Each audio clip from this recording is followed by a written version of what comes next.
Welcome to the Slop Farm. Enjoy the video. You start by preparing tools and locating the loose string end. This matters because a clean end feeds easier. Pin one end with a safety pin or tape it to prevent fraying, and use small pliers to pull any stubborn fibers straight. Once done, choose whether you will reinsert the original cord or thread a replacement. This decision changes which needle or adapter you use. Make sure the sweater hole is free of snags before continuing. You now attach the cord to a safety pin or needle.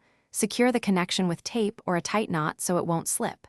Begin feeding the pin through the sweater tunnel, pin leading and cord trailing. Move incrementally and smooth the fabric so it doesn't bunch. If you hit resistance, stop and pull back slightly, then change the angle or twist the pin. This reduces fabric distortion. Keep tension light but steady so the cord doesn't fold inside the channel. You finish by making the cord lengths even and securing the ends. Tie a small knot, so a few stitches, or use a metal end cap for a tidy finish. Trim any fray and dab clear nail polish on exposed fibers to prevent unraveling. Once done, test the draw by pulling gently. This reveals slipping or internal twists.